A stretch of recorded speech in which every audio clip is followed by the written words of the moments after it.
Comencemos. ¿Qué fue lo que te decidió para, pues, especializarte en neuropsicología? Listo. Bueno, uno a lo largo de la carrera va teniendo diferentes aproximaciones a diferentes especialidades de la psicología. Eh, hay disciplinas que son, y hay áreas de la psicología que son muy interesantes y muy llamativas para todas las personas. Sin embargo, a mí siempre me ha gustado especialmente lo que tiene que ver con temáticas que tienden más hacia la objetividad. ¿Sí? Ustedes pues ya verán en la carrera que hay unas donde se estudia es lo subjetivo, con unas aproximaciones principalmente cualitativas, con unos análisis que están centrados más en el sujeto. Y pues a pesar de lo interesantes que son y de lo válidas y relevantes que son para la disciplina, a mí siempre me llamó la atención más las asignaturas que tenían que ver con temáticas más objetivas. Siempre me gustó más todo lo que hice en prácticas y en asignaturas con un enfoque más cuantitativo, con una aproximación mucho más objetiva y centrada más desde el modelo científico, lo que uno puede denominar un modelo científico, aunque eso está muy criticado, ¿no? Es decir, que hacer ciencia es lo que uno hace y que lo otro no es científico, pues eso tampoco es muy correcto. Entonces, esa es la razón. Entonces, también quería probar si realmente la neuropsicología, que tanto me había gustado cuando la vi en el pregrado, pero que no había hecho prácticas de neuropsicología, era lo que realmente me gustaba. Y hice esas prácticas, me quedé un tiempo más, después de haber terminado la carrera, me quedé un tiempo más. Fui a seminarios, me pude conseguir una práctica de neuropsicología en la Fundación Cardioinfantil y me encantó. Y me encantó. O sea, yo dije, ya, esto es lo mío. Y a partir de allí, pues ya seguí con todo mi proceso de formación y de especialización en neuropsicología. Ok, y queríamos saber, digamos, tú en el día a día, ¿qué haces? Si sigues yendo, digamos, a hospitales y haciendo apoyo psicológico a pacientes en estas áreas de los hospitales, o, digamos, ¿cuál es el día a día de un neuropsicólogo en Colombia? Ok, listo, mira. Miren, la neuropsicología está centrada principalmente en el estudio del comportamiento, teniendo como base el funcionamiento del sistema nervioso central. Y del sistema nervioso central específicamente el cerebro. Esta aproximación, ya cuando uno la convierte en una profesión, pues uno habla de neuropsicología clínica, ¿sí? Que es ya más profesionalizante, más de trabajo en hospitales, pero hay diferentes áreas donde donde la neuropsicología puede trabajar. Por ejemplo, los colegios. ¿Sí? En los colegios también se puede trabajar desde la neuropsicología. ¿Sí? Pero la aproximación clásica es una aproximación de personas que tienen daño cerebral y que al tener daño cerebral tienen cambios de conducta, tienen cambios emocionales, pero principalmente tienen cambios cognitivos. Entonces son problemas de memoria, problemas de lenguaje, problemas de concentración, problemas en razonamiento, etcétera, pero además de eso, problemas de conducta y problemas emocionales. Entonces uno aquí es un trabajo que uno va muy de la mano con la neurología y con la neuropsiquiatría. Entonces está uno trabajando con médicos, pueden ser neurólogos que trabajan con personas con daño cerebral, que esa es su profesión, eso es lo que hacen. También psiquiatras que se especializan más desde una perspectiva más biológica que otra cosa y centrada en el sistema nervioso, entonces es lo que se conoce como neuropsiquiatría. Y también pueden aparecer otras especialidades como por ejemplo la neurocirugía, la neurofisiología y demás, ¿sí? Entonces es un trabajo interdisciplinario que si estamos hablando de personas que tienen enfermedades neurológicas, va a ser un trabajo que tiene dos perspectivas. Una, la neuropsicología hospitalaria y otra, la neuropsicología que yo la podría llamar de consulta externa. ¿sí? O sea, de atender pacientes, pero ya no que estén hospitalizados y que tengan daño cerebral. Entonces, el oso puede trabajar con ellos en el hospital cuando están hospitalizados, pero son unos trabajos mucho más prácticos en términos de uno no puede tardar mucho tiempo con el paciente está en unas condiciones difíciles porque están deteriorados física y cognitivamente. Entonces, todo el trabajo de evaluación neuropsicológica que se hace con ellos es un trabajo corto y limitado. También hay digamos que esos pacientes cuando ya les dan el alta, pues ya salen del hospital y uno estaría con ellos más en consulta externa. Pero independientemente de si esté uno en el hospital o esté uno en consulta externa, uno va a trabajar siempre con otros profesionales. En el día a día, pues el fuerte de la neuropsicología siempre va a estar en la evaluación neuropsicológica. ¿Cuáles son los cambios que tuvo el paciente a partir de esa enfermedad neurológica o de ese evento agudo con un compromiso neurológico que presentó? ¿Sí? Y ahí lo que uno hace es determinar el perfil cognitivo del paciente, el perfil neuropsicológico, o sea, cuáles son esos cambios que se presentaron. Lo importante aquí es evaluación sin intervención, no pueden ir desligados. O sea, eso es como que ustedes tengan algo y les digan, sí, usted tiene un problema de corazón. Y uno no, bueno, ya, pues hasta ahí llegó. No, o sea, si uno encuentra y diagnostica a un paciente, lo ideal es poder hacer una intervención. Pero la intervención en neuropsicología es una intervención mucho más limitada, porque la intervención es un campo muy reciente en neuropsicología y es un campo donde apenas se están empezando a ver los frutos de 20, 30 años de investigación, que son una disciplina es muy poco tiempo.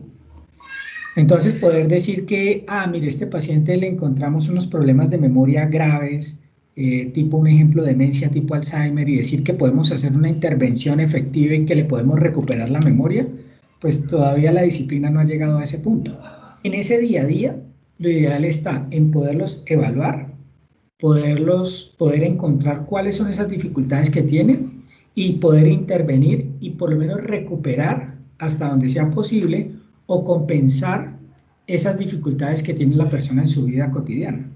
Entonces, la intervención ya va, mientras que la evaluación va centrada en hagamos entrevista y utilicemos test cognitivos y demás, para poder encontrar esas dificultades.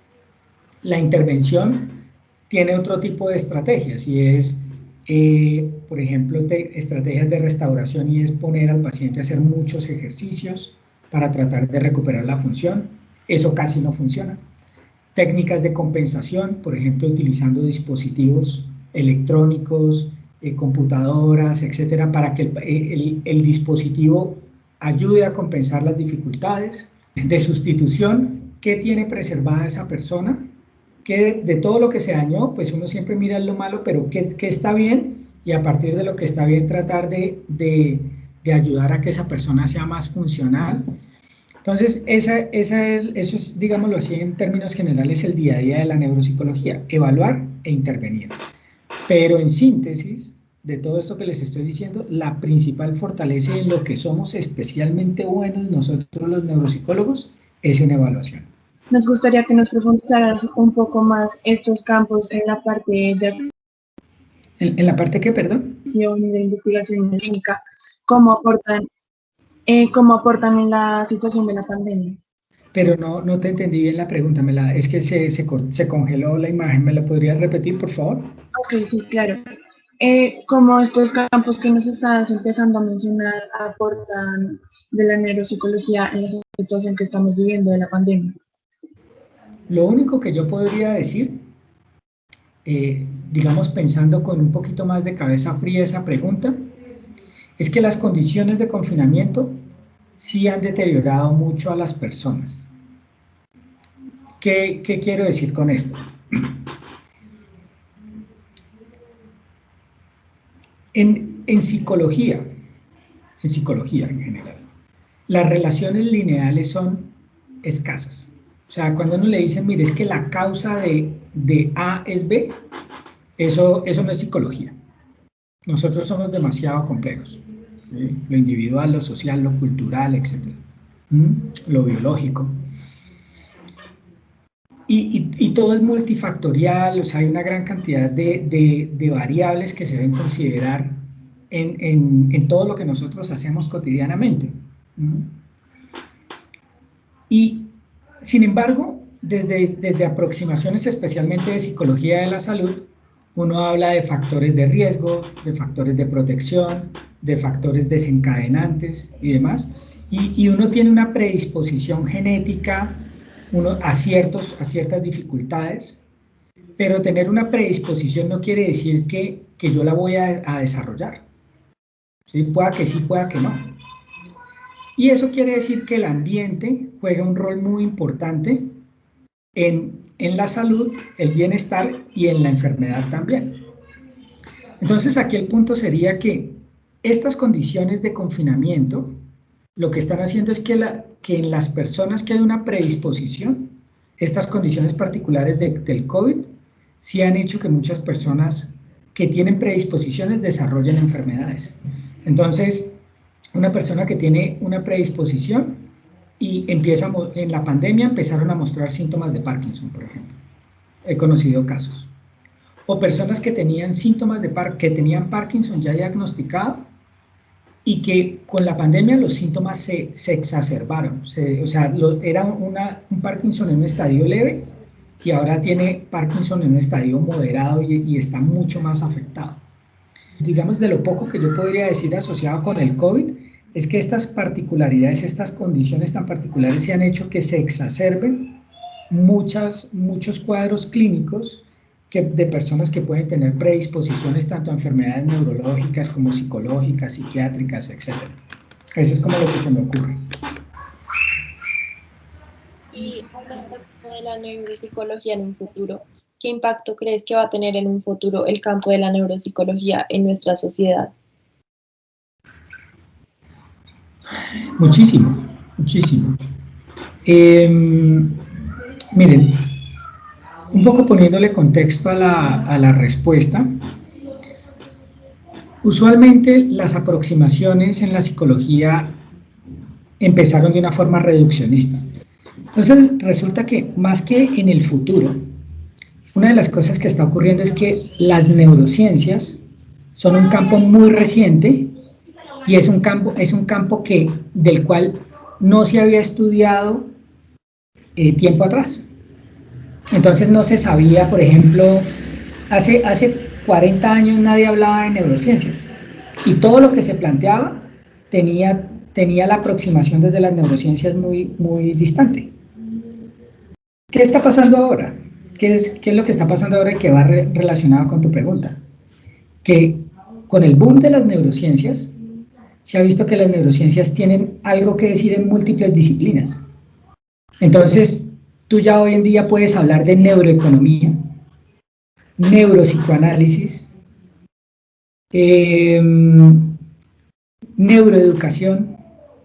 O sea, las neurociencias están metidas en disciplinas que antes no se habían contemplado. Y una de las cosas interesantes que está haciendo las neurociencias y la neuropsicología es que están tumbando muchos paradigmas de otras disciplinas que se consideraban que eran la última palabra y que en el momento en el que entran las neurociencias y muestran que es más complejo de lo que se cree y que tienen una relación con el sistema nervioso y con el cerebro tan cercana, pues eso ha desestructurado muchos paradigmas y está permitiendo ver de una forma mucho más compleja la vida, ¿sí? Entonces es un poco eso, el aporte es muchísimo en todas las disciplinas.